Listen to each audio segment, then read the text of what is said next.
assistance of the United States. The announcement coming just days after President Trump launched a U.S. Navy blockade of Iranian ports after peace talks between the U.S. and Iran fell apart this past weekend. Republican Senator Joni Ernst of Iowa says she's hopeful the U.S. and Europe will eventually begin working together to reopen the waterway. We are stronger and better and safer when we are all working together. So that I do hope future talks, we can come together with our friends and partners, find a way to open up the Straits of Hormuz. The Department of Homeland Security has been without funding for more than 2 months as Republican lawmakers work to provide funding through the budget reconciliation process to get around Democratic opposition. Speaking during a press conference about the impact of Republican tax cuts, House Speaker Mike Johnson claims lawmakers will make some progress soon. It's going to come from the Senate. They're working that very aggressively. We expect to have that in our hands sent over to the House probably by middle to the end of next week. We're going to move it as expeditiously as possible. Washington, D.C.'s youth curfew is set to expire tonight, and residents are voicing their concerns. The city council is debating an extension, but lawmakers are split. This as the takeovers continue to happen despite the curfew being in place. Alex Hogan reports from Washington, D.C. This is the scene that has been playing out night after night despite some of these emergency curfews. Teenagers and young adults flooding through the streets as police officers are trying to disperse these crowds. The crowds often disturb neighborhoods. They cause property damage. And these specific scenes, again, are playing out with that curfew still in effect. The emergency legislation ends tonight after City Council delayed a vote. The legislation allows law enforcement to designate hot spots where minors cannot gather in large groups. And U.S. Attorney for the District of Columbia, Janine Pirro, argues that this timing, it just could not be worse. Some Democrats have questioned whether arrests are the best option. The Pan-African community argues that the curfew is not about safety riding. They target black working-class youths in Ward 7 and 8. A new study should please pro-lifers. Chris Woodward explains. The study was published in the Journal of American Medical Association. Researchers calculated quarterly maternal mortality rates from every state and Washington, D.C. for every year from 2018 to 2023. They found that maternal mortality was decreasing in states with strong pro-life laws. Texas, for example, saw its maternal mortality decline by 2.4%. Pro-life activist Dr. Michael New. Other pro-life states saw the maternal mortality rate decline by 3.3%. So you see this, downward trajectory, and that's a positive development. It does show that, good pro-life laws can go hand in hand with good public health. New added that people who support legal abortion have tried very hard to make the case that if you pass pro-life laws, it's going to create bad public health outcomes. And they've claimed that since Dobbs, there's been an increase in maternal mortality in pro-life states. And they've cherry-picked a couple data points out of Texas. They've come with some anecdotes. But we have a study that debunks that. I'm Chris Woodward. U.S. stocks are flirting with a record following their big rally over the last 2 weeks. The S&P 500 rose 0.3% today and was on track to eclipse its record set in January. The Dow Jones Industrial Average dipped 139 points, and the Nasdaq Composite gained 0.8%. More news online at afn.net and on the AFN mobile app. I'm Rusty Pugh. The loss of a child through abortion, miscarriage, or stillbirth affects the emotional health of families. Feelings of anger, sadness, and regret can be overwhelming. There is hope and healing in the aftermath of a reproductive loss. Call the International Helpline at 866-482-LIFE to talk with someone who has been where you are and healed to help others. Your call is confidential. 866-482-LIFE.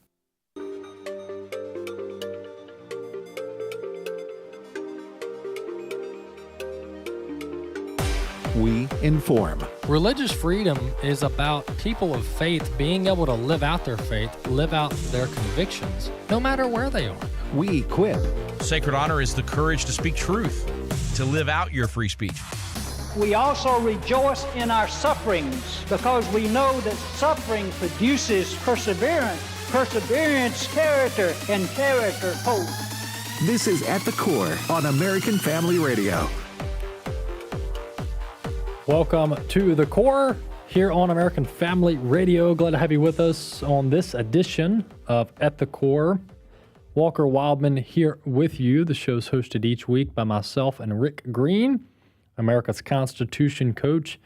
And for today's episode, you have myself, Walker Wildmon, Good to be with you here on American Family Radio. As a reminder, you can subscribe to the show, to the podcast, wherever you listen to podcasts. Just type in the name of the program at the core in your podcast library. Click the subscribe or the follow button, and the latest episode will be queued up in your library, ready to go each and every day. Jumping into the scripture, Acts chapter 1 is where we are this week. Acts chapter 1, verses 9 and 10. Now when he had spoken these things while they watched, he was taken up, and a cloud received him out of their sight. And while they looked steadfastly toward heaven, as he went up, behold, two men stood by them in white apparel. And then reading on to verse 11 here, who also said, Men of Galilee, why do you stand gazing up into heaven? The same Jesus who is taken up to you from you into heaven will also come in like manner as you saw him go into heaven. So that's Acts chapter 1, verses 9 through 11 here, where we get this description of the ascension of Jesus. Also, we have the foretelling by the angels here, it says in white apparel, that tell us how Jesus will return. It says in the same manner he will return to earth.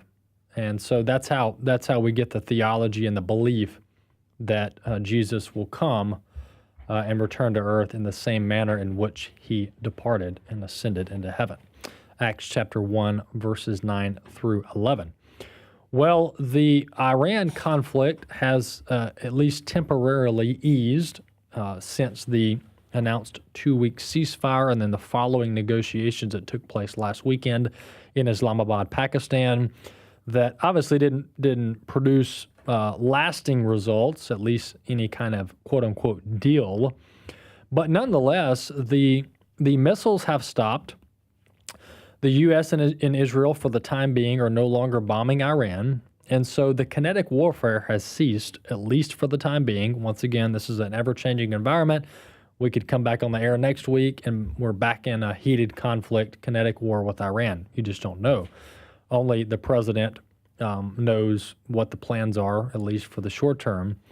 But nonetheless, as of right now, the United States is in a pretty strong position. There's been times throughout this conflict over the last 4 to 5 weeks where I've doubted whether there's a long-term plan here. And right now, the president's decision-making in recent days and weeks has been very good, in my opinion. Once again, this is just commentary. This is my opinion. Some people out there probably disagree and think, we should be still bombing Iran, or we should have never done this to begin with. But let me just tell you why I think we're in a strong place, all right? The kinetic warfare has at least temporarily stopped, which gives the ability for both parties to cease the continued escalations, all right? The fact that Iran is not firing missiles and drones anymore is a very big deal. Very big deal. Simultaneously, the president showed he's willing to negotiate. He's willing to peacefully reach a deal with Iran. That's why he sent the vice president to Pakistan. But they said no go. They said no thanks. They want nukes, all right? So they further showed the entire world that they are bent on nuclear weapons, which most people don't think that's a good idea. The second thing that was an absolutely brilliant move was this blockade of the Strait of Hormuz and the Gulf of Oman, by the way, both. This naval blockade is an absolutely brilliant move, and here's why it's brilliant. Number one, it's non-kinetic. All right, at least it's mostly non-kinetic. Now you could get into a kinetic fight militarily over the blockade, but at least initially, primarily, it is a non-kinetic means of exerting influence. So right now, President Trump, through the U.S. military, is turning away every vessel that attempts to shore in Iran and depart Iran. There is no commercial or otherwise traffic from the sea going in or out of Iran. we're talking between $400 and $500 million per day in commerce, in economic activity. That has gone over the last 48 hours to effectively zero. 500 million to zero in 48 hours. Meanwhile, the strait itself is being reopened as we speak.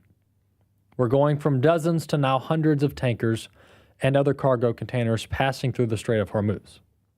So international trade, international shipping is currently reopening in the strait. Meanwhile, the president, through the U.S. military, has completely closed down all Iranian ports to and fro.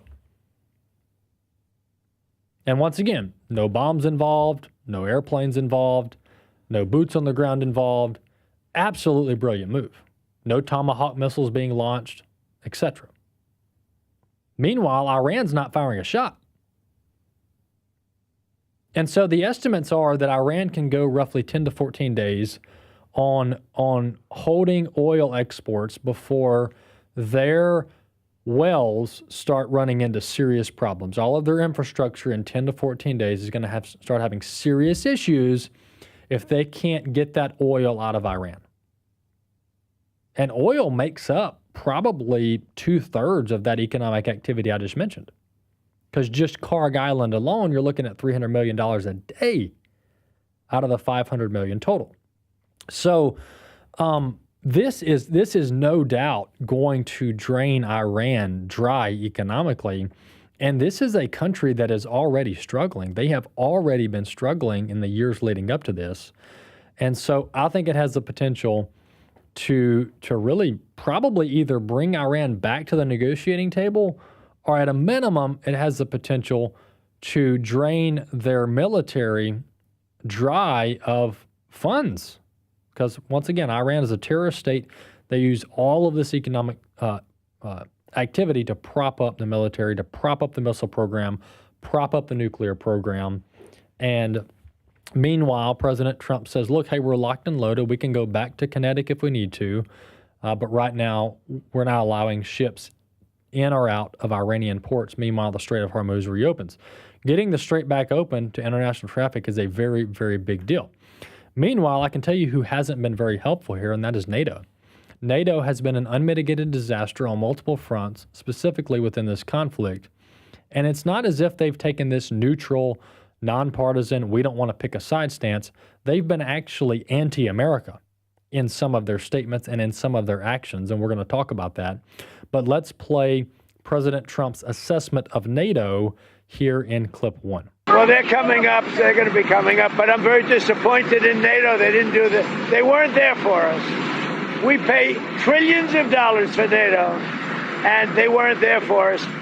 Remember what I said. NATO was not there. Now they want to come up, but there's no real threat anymore. But NATO was not there for us. Are you going to punish the countries who didn't help? We'll see what happens. But, you know, we spend trillions of dollars on NATO to help them guard really against Russia. When you think of it, we're guarding against Russia. And I've long thought it was a little ridiculous, but we spend trillions of dollars doing it. And I think that's going to be under very serious examination. So NATO has not just gone neutral here, they've gone anti-America here in some of the NATO member countries, not all, some of the NATO member countries. Specifically Spain, and there's others, but for lack of time here, Spain, let's talk about Spain. So not only did Spain tell the U.S. military, you can't land in Spain on the way in transit to Iran or that region, you can't even fly over Spain, over their airspace. And so it isn't as if we were expecting all of NATO to show up with their Navy destroyers and their bombers and their boots on the ground and let's all go into Iran. That wasn't what the expectation was. And as a matter of fact, there really wasn't much of an expectation for NATO to get directly involved in the Iranian conflict anyway. All right, I think the U.S. military prefers to handle it on its own, maybe with a little help from Israel. But you know, running operations with multiple militaries, multiple countries, that gets overly complicated for such a fast-paced, quick relatively quick conflict. We're talking a 4 to 5 week conflict. So I really don't think that President Trump was wanting NATO involved, at least on the onset. Now, clearing the Strait of Hormuz, it would have been nice to have some help there. But my point is the ask wasn't monumental here, if any.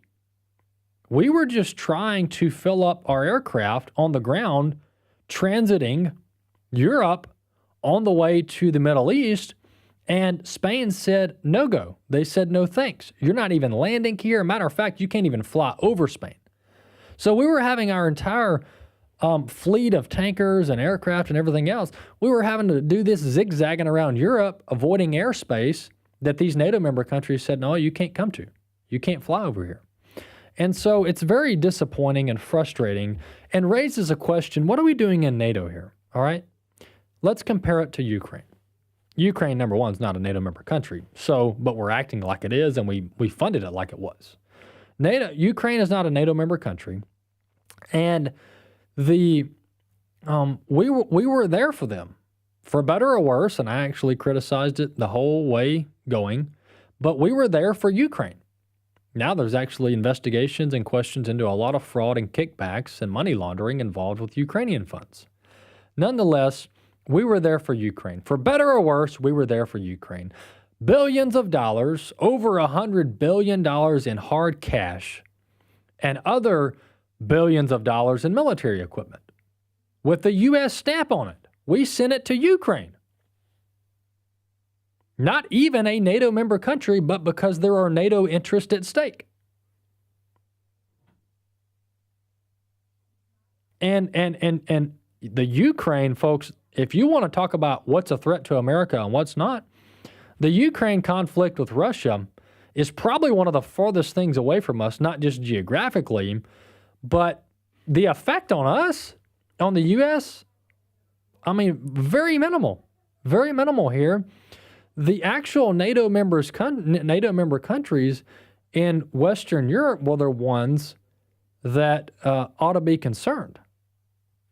The ones in that vicinity were the ones that ought to be concerned. And so, but once again, we were there for them. We weren't telling, them, no, we're not going to send you anything. We're not going to help out. This isn't our fight. This isn't our war. No, we were there for them, and we helped them. And here we are wanting to simply land airplanes and refuel them. We're not asking for bombs. We're not asking for pallets of cash. We just simply want to land and let our airmen refuel and rest, and they're denying us that ability. That is a very, very big deal when it comes to our historical alliances and the ability to cooperate with NATO and the justification of NATO.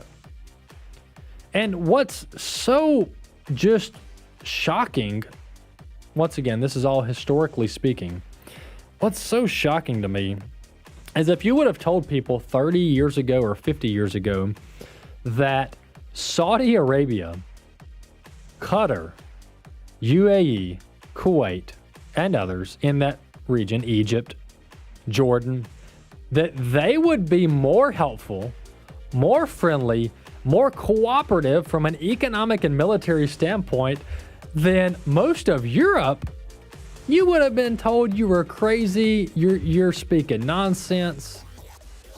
And here we are, and our Arab allies in the Middle East are in some instances way more helpful economically and militarily than Europe. Do not fret because of evildoers. My name is Abraham Hamilton III, and this is the Hamilton Minute. The Late Show with Stephen Colbert has finally come to its end. The show's final episode will air May 21st. CBS is slated to replace the show starting May 22nd with Comics Unleashed with Byron Allen at 11:35 p.m., followed by the comedy game show Funny You Should Ask at 12:35 a.m. Both programs are produced by Allen, who has emphasized the focus on apolitical, family-friendly comedy. According to the LA Times, Allen told the comedians, "We're shooting something that's evergreen, so I don't want to hear any political humor. Just be funny, family-friendly, and advertiser-friendly." Listen each weekday from 5 to 6 p.m. Central for the Hamilton Corner, or visit the podcast page at afr.net for more from Abraham Hamilton III, Public Policy Analyst for the American Family Association. They're coming for your family, not with guns, not with armies, but with laws, with lawsuits, with ballots and bureaucrats. Parental rights are under attack. Marriage is being redefined. Your values, they want them silenced, and they're counting on you to do nothing. But here's the thing, we're not backing down. I'm Walker Wildmon, and AFA Action is in the fight, in the legislature, in the courtroom, and at the ballot box. We're stopping bad legislation, we're challenging activist judges, and through iVoter Guide, we're helping Christians vote like it matters, because it does. Thousands of families are already standing with us, and I believe the American family is still worth fighting for. But we can't do it without you, and we need your help today. Visit afaaction.net right now. Give today. Join us on the front lines, because the other side isn't slowing down, and neither can we. afaaction.net. Your voice, your values, your vote. And my father, your great-grandfather, fought in World War II. Really? He was a gunner on the big ship out in the Pacific Ocean. Wow. Your great-grandmother did her part, too. Was she on a ship? Oh, no. She stayed back home. She and a lot of her friends worked really hard in a factory because the men had gone off to war. Ooh. And they held scrap metal drives to help in the war effort. The folks back home were heroes, too. Here at the American Family Association, we consider you the heroes back home. As you fulfill your responsibility of caring for your family day to day, your partnership with us is crucial as we fight the enemies of freedom in America. Thank you for your commitment to the American Family Association. Grandpa, what's a scrap metal drive? Let's get some cookies, and I'll tell you all about it.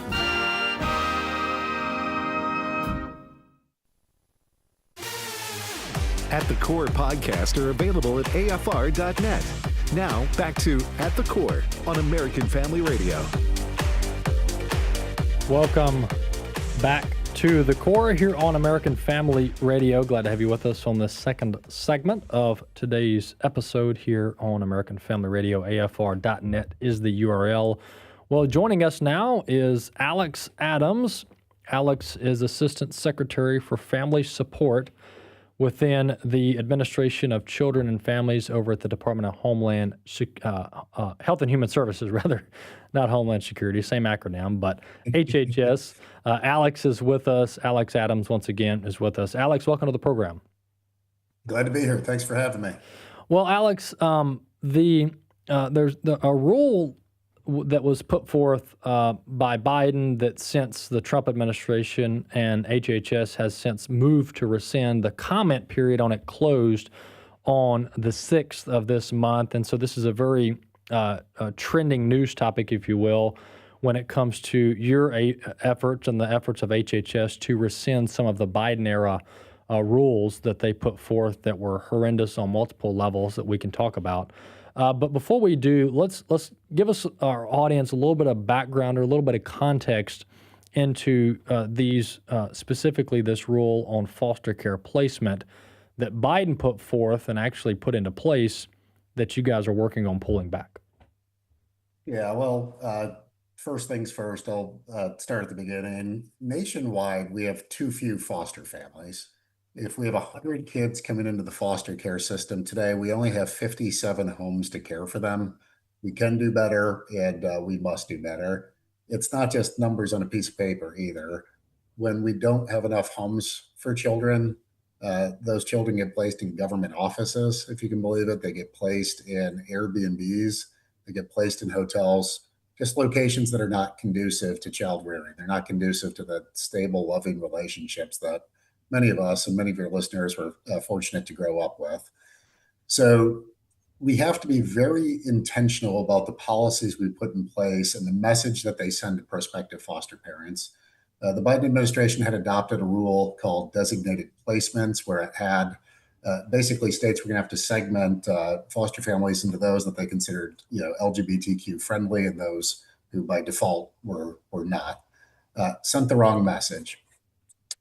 Eastern District Court of Texas had invalidated the rule. They said that the Department of Health and Human Services did not have the legal authority to adopt that rule and had other rationale.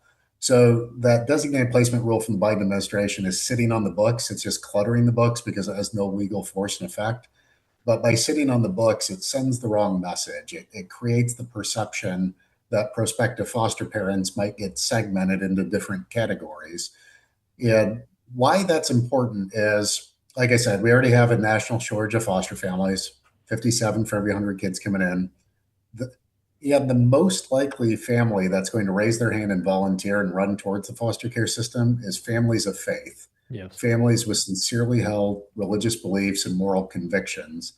So anything that is deterring a member of faith from stepping forward because they believe that they're going to be put in situations that conflict with their sincerely held beliefs. They might have to commit to certain medical procedures, or they might have to commit to using certain pronouns. Those deter good, qualified families from stepping forward, exacerbates the shortage, and therefore could lead to children sleeping in untenable locations. So, as you noted, we proposed to get the rule off the books formally. We do have to review the comments and respond to the comments and then make a thoughtful final decision. But as I noted, the courts have already invalidated the rule and said it's of no legal force and effect. Yeah, what I want our audience to understand and not get too in the weeds here is that this rule, in effect, under Biden, once again, this is a Biden-era rule over at the Department of Health and Human Services, would basically put a stigma on faith-based households and couples, married couples that were fostering, and if they weren't, quote, LGBTQ affirming, and that once again, all that's in air quotes, that's their language that they use. But they basically wanted to continue pressuring faith-based families to bow the knee to the LGBTQ plus agenda. But Alex, the repercussions here, once again, we're talking with Alex Adams at the Department of Health and Human Services. He works within he's the Assistant Secretary for Family Support within the division that handles some of this stuff. Alex, the downstream effects of the rule, though, are ultimately detrimental to the children, and that's what you alluded to here, is by passing this rule, there's no way that the Biden administration did know the implications here. But the fact that they were willing, not just able, but willing to put their ideological agenda over the needs of the children, knowing that, number one, as you alluded to and pointed out the stats, there's already a shortage of households and families that are willing to foster. Then you're going to add this other barrier, ideological-based barrier, that is going to further shrink the available homes. I mean, ultimately, this is not just harmful for faith-based families, but ultimately it's harmful for the children that are actually in the foster system. I mean, you captured it well. We already have a shortage of foster homes. The message we send will either facilitate or constrict the ability to close that shortage. And we believe that rule constricted it. And we've heard that loud and clear from members of the faith community. So it's part of our broader effort. You know, what we're trying to do as an administration, President Trump and First Lady Melania Trump have elevated the importance of foster care. Have weighed into this issue personally and directly through an executive order. And in fact, as we speak, First Lady Melania Trump is on Capitol Hill today talking about some reforms needed for foster care. That's how much this family cares deeply about these issues. What we're focused on at ACF is our campaign is called A Home for Every Child. And we're trying to increase the ratio of foster homes relative to the number of foster kids. Give states two targets to shoot at. They can either increase their number of homes or they can shrink the number of kids coming into the foster care system by wrapping around families, supporting families, preserving families. Members of faith are going to be absolutely critical to both sides of that equation. You know, we've seen a lot of success. I know Mississippi, Louisiana, Alabama, a lot of the southern states have already signed on to this Home for Every Child campaign, and they're starting to align their policies to increase their ratio of homes to kids. Yeah, my guess is you're going to see a flurry of activity, redoubling down on efforts to recruit members of the faith-based community. Nationwide, if every house of worship in the country just had one family that was fostering, our ratio of homes to kids would be 4-1, which would mean we have homes waiting on kids instead of kids waiting on homes, which is what the status quo is. So you can see quite clearly the message we send to the faith community is going to be absolutely critical. And this is an administration committed to protecting the sincerely held religious beliefs and moral convictions of families of faith.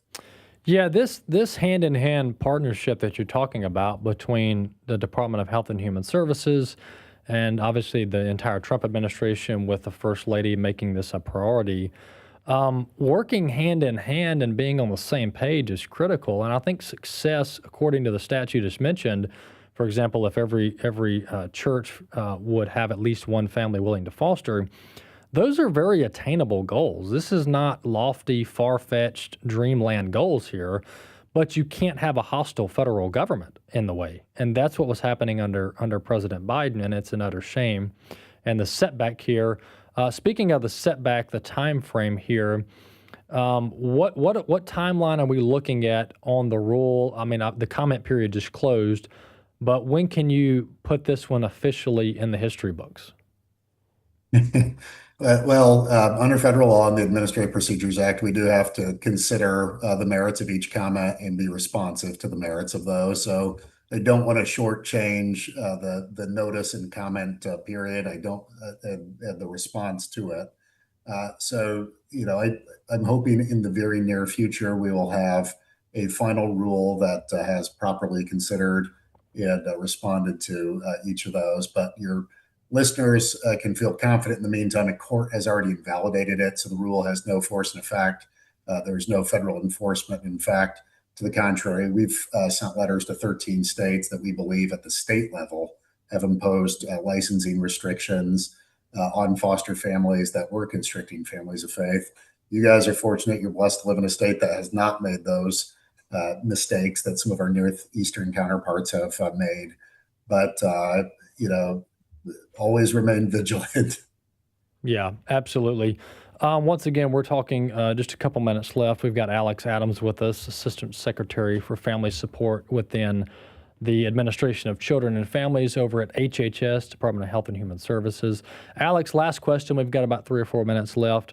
Are there any other Biden-era rules or policies or directives that are lingering around that you guys are going to work on here shortly? Or is this kind of the last stone to turn over from the Biden-era HHS?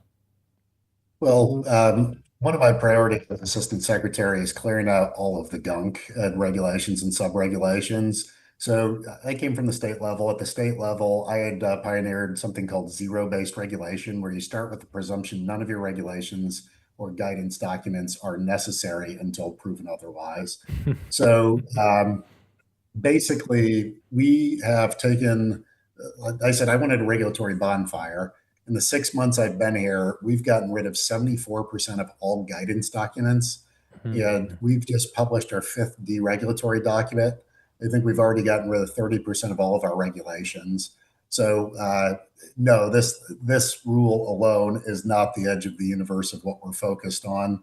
We're trying to get back to basic principles. The child protection system has an important role to play.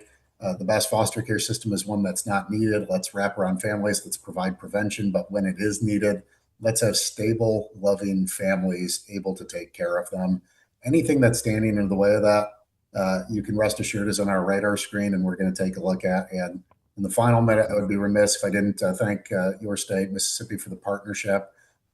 Mississippi, one of our other priorities is ending the orphan tax. Too many states were taxing orphans in foster care who had survivors' benefits from their parents and saying, we'll take that. We'll use that to offset our own state costs. Mississippi stood up and was one of the first states to end it. So we appreciate that partnership. Mississippi, Louisiana, Nebraska, a lot of states have said, no, let's do right by kids. I'd be remiss if I didn't thank the leadership of the governor's office, of your legislature, and the in-state advocacy groups, top to bottom. That was a huge decision that will put real money in the pockets of some of the most vulnerable kids in your states and secure a future for them that does not involve the government dole. Amen. Yeah, that 74% of directives being rescinded or done away with gets me excited. That's almost unheard of in D.C. Everybody's getting started. I know everybody's wanting to just add more. Let's add more regulations, and I love the anti-bureaucracy approach that the entire administration is taking in Washington, D.C. Alex Adams has been with us. He's at the Department of Health and Human Services, serving as Assistant Secretary for Family Support within the Administration of Children and Families. Hey, Alex, thanks so much for being on. Thanks for your work and fighting for families in Washington. Thanks for having me. God bless. Absolutely. Glad to have you on. That's Alex Adams with us talking about the Biden-era rule that is currently being rescinded, in the process of being rescinded before the Trump administration and the Department of Health and Human Services. It's a process, a rule-making process. And then in order to rescind rules, you have to go through a very similar process and have a comment period and go through what the statutory requirements are for that. And so that process is ongoing. The comment period has closed. And Lord willing, in the near future, in the next few months, that rule will eventually be rescinded. And of course, as he mentioned, a federal court has already invalidated it.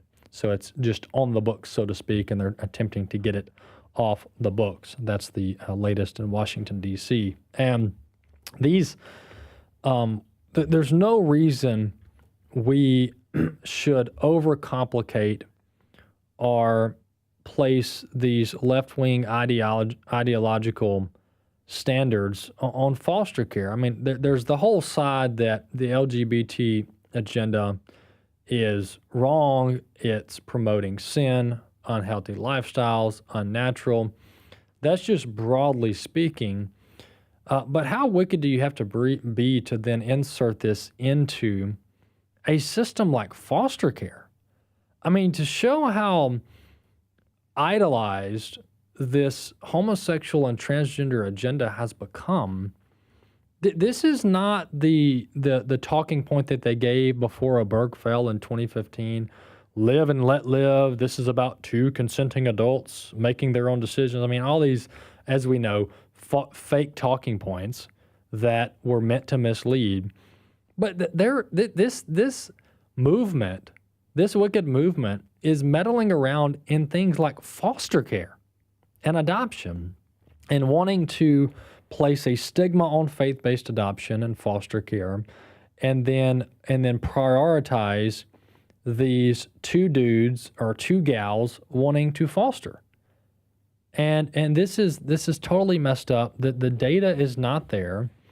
The data and all the studies and research show that putting kids being raised by two people of the same sex is a terrible idea. All the research, all the data is there. And so we know what the outcome here is. The outcome of putting kids in adoption and foster with, quote, LGBTQ couples is a bad idea. And not only does it warp the child's view of human sexuality and marriage and family, but it also can lead to abuse, sexual and otherwise. So it's a bad idea. It doesn't need to happen. And we need to be partnering with the faith-based community to ensure that these children are taken care of in the foster care system. That is what the Trump administration is working on. Policies and elections have consequences. We'll be back in a few.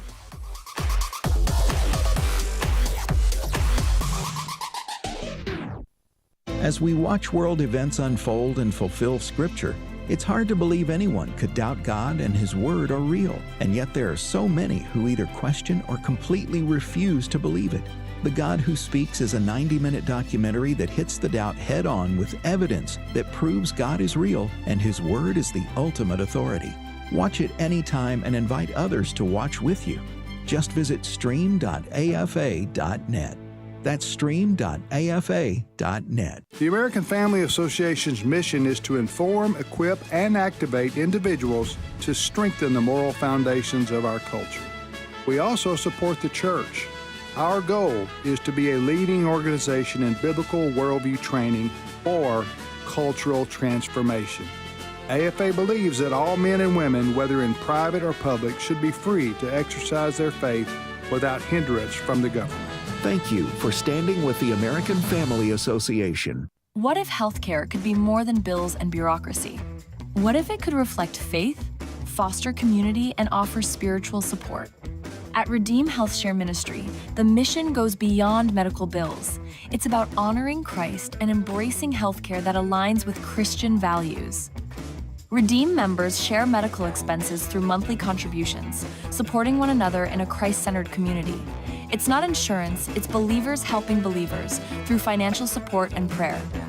And Redeem HealthShare provides freedom for members to select the doctors, hospitals, and treatments that are right for them. No networks, no restrictions, just faith-driven care. From everyday checkups to unexpected medical emergencies, Redeem offers flexible programs and encouragement rooted in Scripture. Because your healthcare should reflect your faith, not compromise it. More at redeemhealthshare.org or call 1-844-REDEEM-0. Justice is a biblical concept.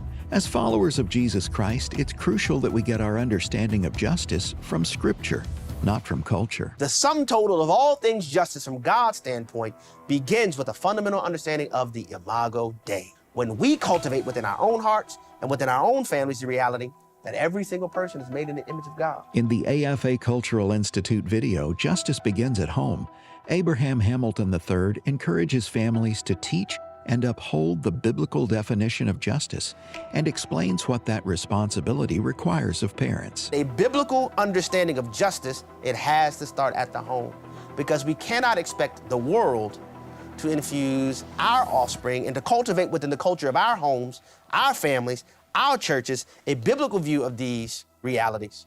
We have to do it starting in the home. Justice Begins at Home with Abraham Hamilton III. Visit resources.afa.net. This is At the Core on American Family Radio with your host, Walker Wildmon. Welcome back to The Core here on American Family Radio. We have the video up on Facebook and stream.afa.net. On Facebook and stream.afa.net, you can watch the program live and get past video episodes as well. Trey Dellinger is with us. Trey is Senior Legal Fellow over at AFA Action, which is the government affairs arm of AFA, of which Trey and I are colleagues over there at AFA Action. He's with us now. Hey, Trey, welcome back to The Core. Great to be with you, Walker. Well, Trey, you and Dr. Jamison Taylor and the rest of the team over at AFA Action are always busy getting stuff done. One of the things you helped shepherd through recently is this Keeping Kids Safe Online Act, which everything that we're passing here in Mississippi and other states is working as a model to hopefully pass in other states as well. So it's somewhat of a testing ground, if you will, but a very, very good testing ground. But Trey, tell us about this Keeping Kids Safe Online Act. Yeah, well, first off, Walker, thank you for having me. I want to start off by congratulating and thanking the author of this Keeping Kids Safe Online Act, Mississippi House Bill 1224, Joey Hood.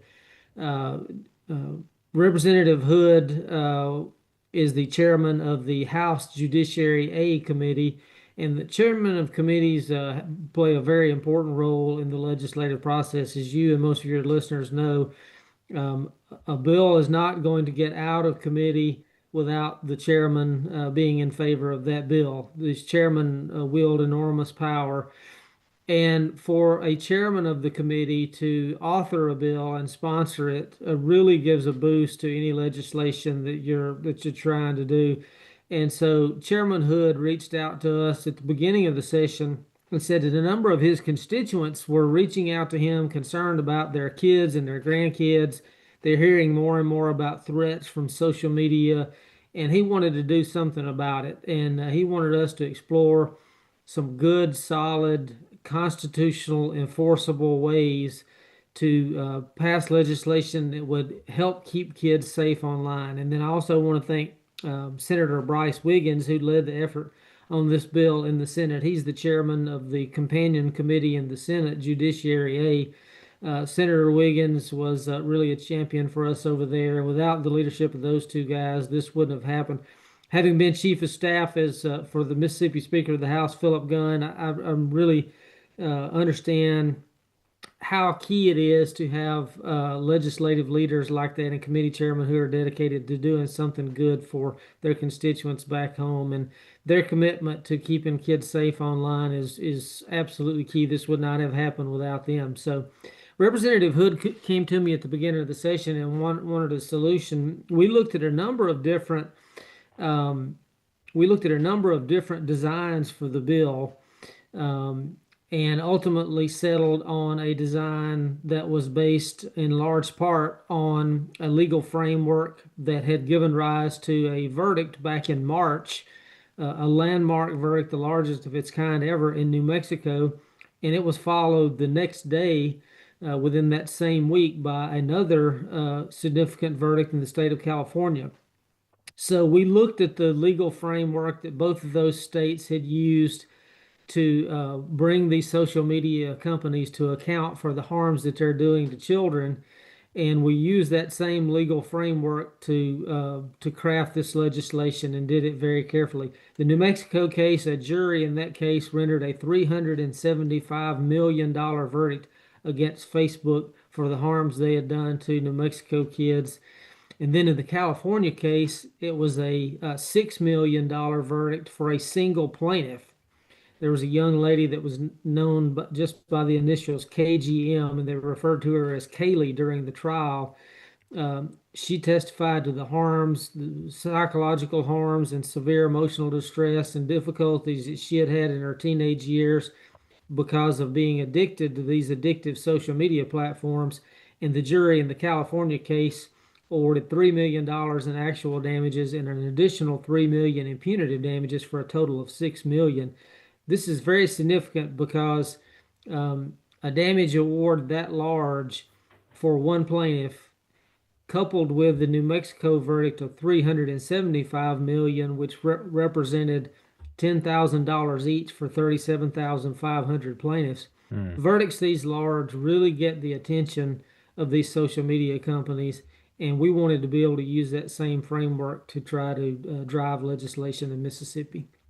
Yeah, that's the litigation and this double standard that these tech companies have is what I want to highlight out of this, because obviously not many people are fans of trial lawyers unless are ambulance chasers, unless maybe you're the one getting the settlement payment. But nonetheless, the point here is not necessarily to create a more litigious society. There's plenty of frivolous lawsuits. Some of us have been victim to them in the past.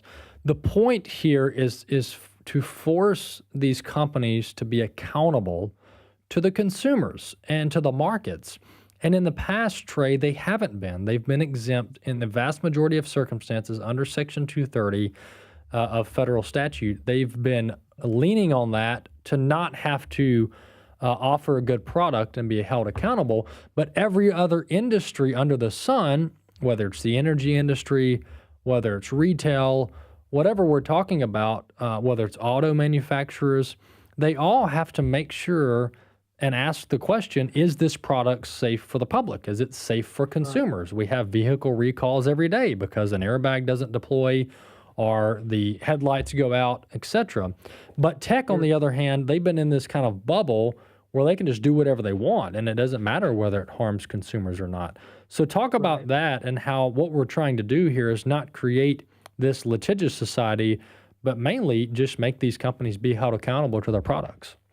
Sure, absolutely. Well, as you alluded to, Walker, we in the conservative movement, we just don't initially like the notion of giving a lot of means for trial lawyers to go after certainly legitimate businesses. We don't like that. I'm sure you know, I spent the first 20 plus years of my professional career defending businesses and insurers against many of which were frivolous lawsuits in the courts. So I woke up and rolled out of bed every day defending business people, good, honest, hardworking business people whose livelihoods could be wiped out in a moment just because somebody, comes in a store or a restaurant and they're not watching where they're going, not acting responsibly themselves, and trip over a shopping cart and claim that they're entitled to a lifetime of damages.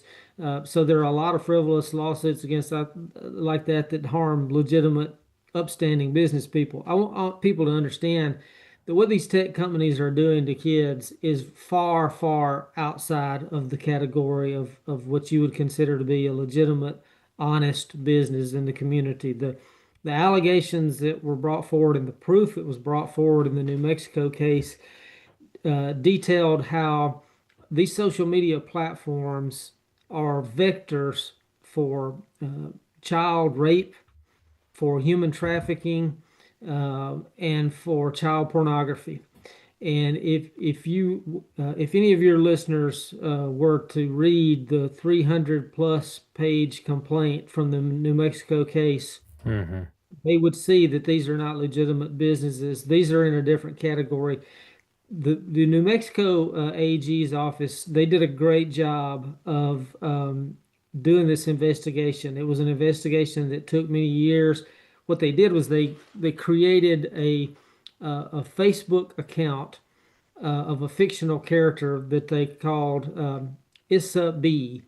And what they did was the fictional mother of this character, who had the appearance of about a 13 or 14-year-old girl.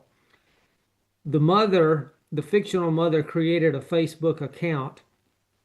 And sadly, we live in a society now, much of this comes from technology, where there are actually parents who pimp their children out to sex traffickers and to predators and perverts who are into, have a sexual predilection for young girls. And so this fictional mother's account was created, and within days she got more followers than she knew what to do with.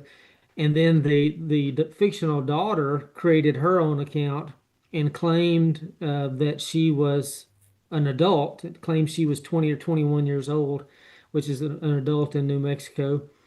And within 3 days, she had the maximum of 5,000 Facebook followers.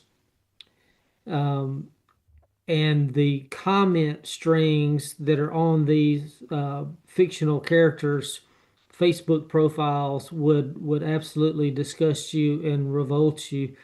Thousands of men were trying to contact this fictional girl, believing that she was an underage girl, to contact her for her to be trafficked for sex to them. So this is a common problem that's going on the internet, and these platforms know that this is going on. Yeah. They're put on notice, and they have refused, even though they claim to, they've refused to put safeguards in place that are sufficient to prevent this from happening.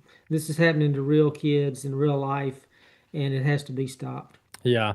Here's what my theory is, and there is some evidence to suggest this. Some of the testimonies of like engineers and developers and others in some of these trials would back up what I'm saying here. But my theory is that this isn't as much about Meta or X or Google being just a flat out evil company that is bent on victimizing as many people as possible. I don't think it's quite as cynical as that. I think that any measure, what we would call safety measure, that would possibly limit the number of users to the platform, I think they're against that, because this is purely about growing the platform, growing the user base, growing the numbers, and things like, hey, let's make sure 13-year-old girls aren't on the platform being contacted by 40-year-old men. Well, what does that mean? That means that at least one person in that example is not going to be using Meta or not going to be using Google, fill in the blank. So I think this gets into growth. We've got to beat out all the tech companies. And then this notion that they're hiding behind Section 230 and other immunity. And so they're putting profits over the safety of children. That's what I think's going on here. just based on the information we have. But at the end of the day, it really doesn't matter what their motivation is, whether it's profit or not, or whether there's something more cynical going on. The fact of the matter is, when you offer a product to the public, you're accountable to that product and the harms that it does to the public.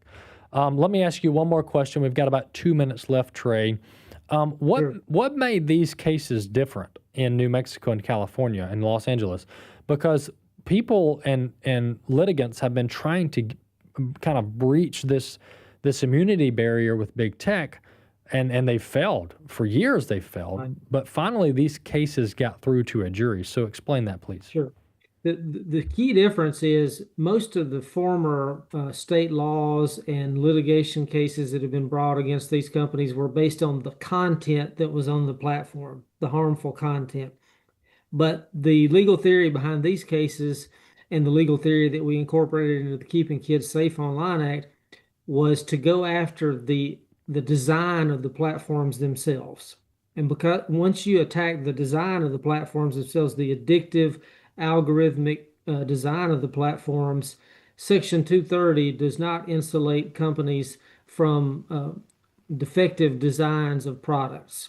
And so that is the real distinction. Going after the design, not the content, is the way that these cases got to the jury and avoided immunity under Section 230 and running into problems with the First Amendment. So it's all about the design. Fascinating. Whichever lawyer came up with that approach just is brilliant and just opened up a legitimate way to hold these companies accountable. Also through statutes, updated statutes as well at the state and federal level. Right. Trey Dellinger, Senior Counsel over at AFA Action, thanks so much for being with us. Great to be with you. Always enjoy it, Walker. Absolutely. Glad to have you on. That's Trey Dellinger, Senior Legal Fellow and Attorney over at AFA Action. He and Dr. Jameson Taylor and others are working day in and day out on model legislation and policies, etc., all aimed at protecting America's families and advancing biblical values in the area of civics and government. And so that's just a quick update from him on the work that they're doing and that Keeping Kids Safe Online Act that we just passed in Mississippi, signed by the governor recently. And we hope that it will be a model for other states as well. And this is what we have to do, folks. Yes, there's a lot of good going on in Washington. Yes, we're thankful that President Trump's in the White House.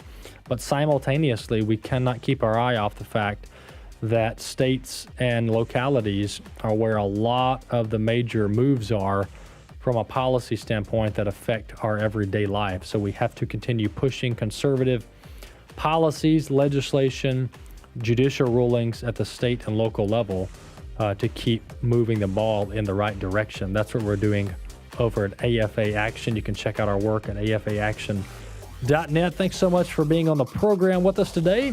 We'll see you next time.